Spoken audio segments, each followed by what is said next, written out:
माँ अन्नपूर्णा व्रत कथा। माता अन्नपूर्णा का 21 दिवसीय यह व्रत अत्यंत चमत्कारी फल देने वाला है। यह व्रत अगहन मार्गशीर्ष मास में शुक्ल पक्ष की प्रतिपदा से शुरू कर 21 दिनों तक किया जाता है। इस व्रत में अगर व्रत न कर सके तो एक समय भोजन करके भी व्रत का पालन किया जा सकता है। इस व्रत में सुबह घी का दीपक जलाकर माता अन्नपूर्णा की कथा सुने और भोग लगाए। एक समय की बात है, काशी निवासी धनंजय की पत्नी का नाम सुलोचना था। उसे अन्य सब सुख प्राप्त थे, केवल निर्धनता ही उसके दुख का कारण थी। यह दुख उसे हर समय सताता था। एक दिन सुलोचना पति से बोली, स्वामी आप कुछ उद्यम करो तो काम चले, इस प्रकार कब तक काम चलेगा। सुलोचना की बात धनंजय के मन में बैठ और उसी दिन विश्वनाथ शंकर जी को प्रसन्न करने के लिए बैठ गया और कहने लगा, हे देवाई देव विशेश्वर, मुझे पूजा पाठ कुछ आता नहीं, केवल तुम्हारे भरोसे बैठा हूँ। इतनी विनती करके वह 2-3 दिन भूखा प्यासा बैठ रहा। यह देखकर भगवान शंकर ने उसके कान में अन्नपूर्णा अन्नपूर्णा अन्नपूर्णा इस प्रकार 3 बार कहा। यह कौन क्या कह गया, इसी सोच में धनंजय पड़ गया कि मंदिर से आते ब्राह्मणों को देखकर पूछने लगा, पंडित जी अन्नपूर्णा कौन है। ब्राह्मण ने कहा, तू अन्न छोड़ बैठा है तो तुझे अन्न की ही बात सूझती है, जा घर जाकर अन्न ग्रहण कर। धनंजय घर गया, स्त्री से सारी बात कही। वह बोली, ना चिंता मत करो, स्वयं शंकर जी ने यह मन दिया है कि स्वयं ही खुलासा करेंगे, अब फिर जाकर उनकी आराधना करो। धनंजय फिर जैसे का तैसा पूजा में बैठ गया। रात्रि में शंकर जी ने आज्ञा दी, कहा तू पूर्व दिशा में चला जा। वह अन्नपूर्णा का नाम जपता जाता और रास्ते में फल खाता, झरनों का पानी पीता जाता। इस प्रकार कितने ही दिन तक चलता गया। वहाँ उसे चांदी सी चमकती बन की शोभा देखने में आए। सुंदर सरोवर देखने में यह उसके किनारे कितनी ही अप्सराएं झुंड बनाए बैठी थी। एक कथा कहती थी और सब मां अन्नपूर्णा इस प्रकार बार बार कहती थी। यह अगहन मास की उजेली रात्रि थी और आज से ही व्रत का एक प्रारंभ था। जिस शब्द की खोज करने वह निकला था वह उसे वहाँ सुनने को मिला। धनंजय ने उसके पास जाकर पूछा, हे देवियों आप यहाँ क्या करती हो। उन सब ने कहा, हम सब माँ अन्नपूर्णा का व्रत करती है। व्रत करने से क्या होता है, यह किसी ने किया भी है, इसे सब किया जाए। जैसे व्रत है और वैसी विधि है, मुझसे भी कहो। वह कहने लगी, इस व्रत को सब कोई कर सकते हैं। 21 दिन तक के लिए 21 गांठ का सूत लेना चाहिए।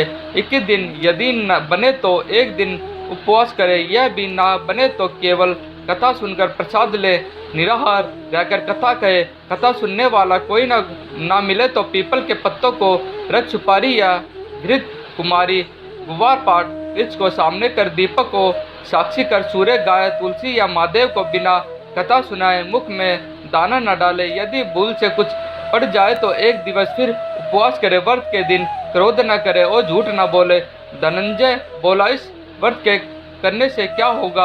वह कहने लगी, इसके करने से अंधों को नेत्र मिले, लूलों को हाथ मिले, निर्धन के घर धन आए, बांझ को संतान मिले, मूर्ख को विद्या आए। जो जिस कामना से व्रत करे माँ उसकी इच्छा पूरी करती है। वह कहने लगा, बहनों मेरे भी धन नहीं है, विद्या नहीं है, कुछ भी तो नहीं है, मैं तो दुखी ब्राह्मण हूँ, मुझे इस व्रत का सूत दोगी। हाँ भाई, तेरा कल्याण हो, तुझे देगी, ले इस व्रत का मंगल सूत ले। धनंजय ने व्रत किया, व्रत पूरा हुआ।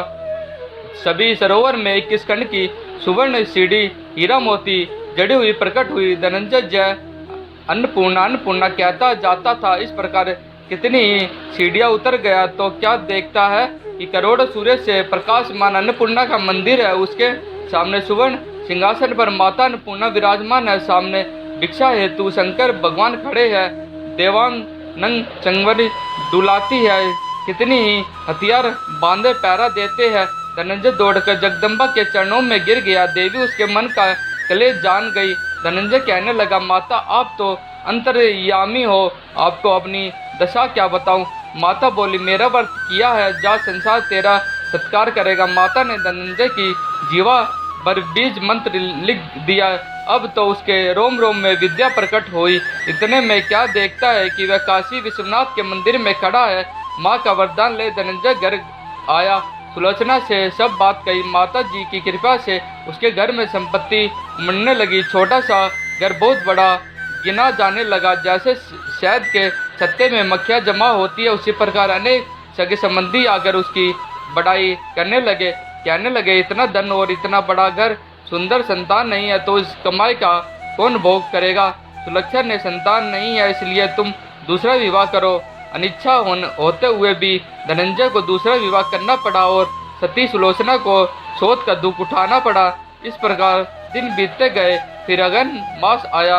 नए बंधन से बंधे पति से सुलोचना ने कहा कि हम व्रत के प्रभाव से सुखी हुए हैं, इस कारण यह व्रत छोड़ना नहीं चाहिए। यह माता जी का प्रताप है जो हम इतने संपन्न और सुखी है। सुलोचना की बात सुन धनंजय उसके यहाँ आया और व्रत में बैठ गया। नई बहू को इस व्रत की खबर नहीं थी और वह धनंजय के जाने की राह देख रही थी। दिन बीतते गए और व्रत पूर्ण होने में 3 दिवस बाकी थे कि नई बहू को खबर पड़ी। उसके मन में इच्छा की ज्वाला दहक रही थी। सुलोचना के घर आ पहुंची और उसने वहां भगदड़ मचा दी। वह धनंजय को अपने साथ ले गई। नए घर में धनंजय को थोड़ी देर के लिए निंद्रा ने आ दबाया। उसी समय नई बहू ने उसका व्रत का सूत तोड़कर आग में फेंक दिया। अब तो माता जी का कोप जाग गया। घर में आकाशपात आग लग गई। सब कुछ जलकर खाक हो गया। सुलोचना जान गई और पति को फिर अपने घर ले आई। नई बहू रूठ कर पिता के घर जा बैठी। पति को परमेश्वर मानने वाली सुलोचना बोली, नाथ घबराना नहीं, माता जी की कृपा लौकिक है। पुत्र कुपुत्र हो जाता है पर माता नहीं होती। अब आप श्रद्धा और भक्ति से आराधना शुरू करो, वह जरूर हमारा कल्याण करेगी। धनंजय फिर माता के पीछे पड़ गया। फिर वही सरोवर सीढ़ी प्रकट हुई, उसमें मां अन्नपूर्णा कहकर वह उतर गया। वहां जा माता जी के चरणों में रुदन करने लगा। माता प्रसन्न हो बोली, यह मेरी स्वर्ण की मूर्ति ले, उसकी पूजा करना, तू फिर सुखी हो जाएगा। जा, तुझे मेरा आशीर्वाद है। मेरी स्त्री सुलोचना ने श्रद्धा से मेरा व्रत किया, उसे मैंने पुत्र दिया है। धनंजय ने आँख खोली तो खुद को काशी विश्वनाथ के मंदिर में खड़ा पाया। वहाँ से भी उसी प्रकार घर को आया। इधर सुलोचना के दिन चढ़े और महीने पूरे होते ही पुत्र का जन्म हुआ। गांव में आश्चर्य की लहर दौड़ गई। मान्यता आने लगा। इस प्रकार उसी गांव के निसंतान सेठ पुत्र होने पर उसके माता अन्नपूर्णा का मंदिर बनवा दिया। उसमें माता जी धूमधाम से पधारी, यज्ञ किया और धनंजय को मंदिर के आचार्य का पद दे दिया। जीविका के लिए मंदिर की दक्षिणा और रहने के लिए बड़ा सुंदर सा भवन दिया। धनंजय स्त्री पुत्र सहित वहाँ रहने लगा। माता जी की चढ़ाव में भरपूर आमदनी होने लगी। उधर नई बहू के पिता के घर डाका पड़ा, सब कुछ लूट गया। वह भीख मांगकर पेट भरने लगे। सुलोचना ने यह सुना तो उसे बुला भेजा, अगर घर में रख लिया। उसके घर अन्न वस्त्र का प्रबंध कर दिया। धनंजय, सुलोचना और उसका पुत्र माता जी की कृपा से आनंद से रहने लगे। माता जी ने जैसे इनके भंडार भरे वैसे सबके भंडार भरे।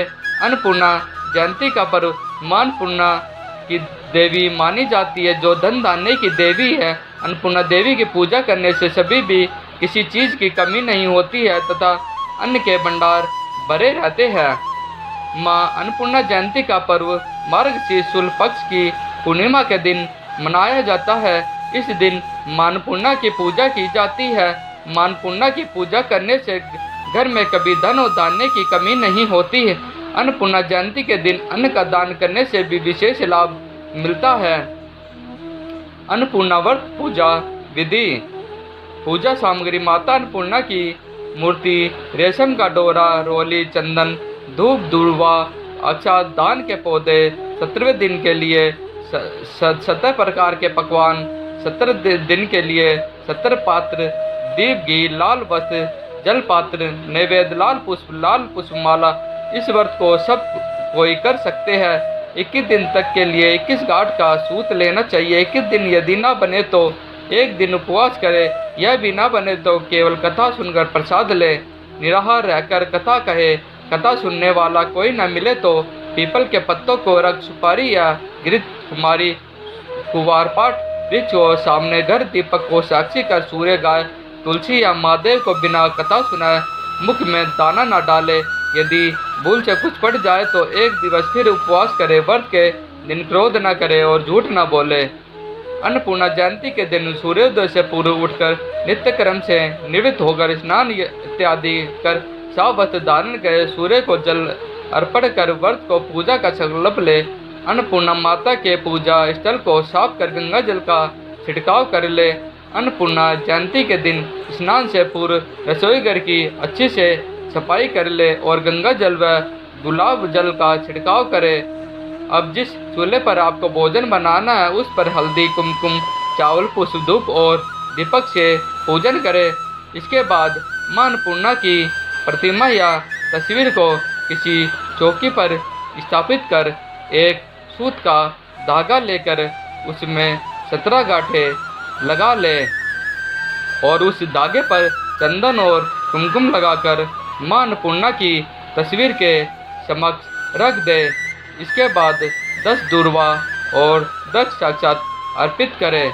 अब मां अन्नपूर्णा की दूब व दीप आदि से विधिवत पूजा करें और अन्नपूर्णा माता से प्रार्थना करें, हे माँ, मुझे धन, धान्य, पशु, पुत्र, आरोग्य, यश आदि सभी कुछ दे। इसके बाद पुरुष इस धागे को दाएं हाथ की कलाई पर और महिला इसे धागे को बाएं हाथ की कलाई पर पहन ले। मां अन्नपूर्णा को प्रसाद का भोग लगाए और 17 हरे धान के चावल और 16वां लेकर मां अन्नपूर्णा की प्रार्थना करे और कहे, हे आप तो सर्वशक्तिशाली, ऐसी सर्वशून्य दुर्वा आपने अर्पित है। इसके बाद किसी निर्धन व्यक्ति और ब्राह्मण को अन्न का दान अवश्य करें। ऐसी ही कहानियाँ और स्टोरी हम अपने चैनल के माध्यम से आपको रोज़ सुनाते रहेंगे। कृपया करके हमारे चैनल से जुड़े रहने के लिए हमारे चैनल को like, share, comment and subscribe ज़रूर करें। धन्यवाद।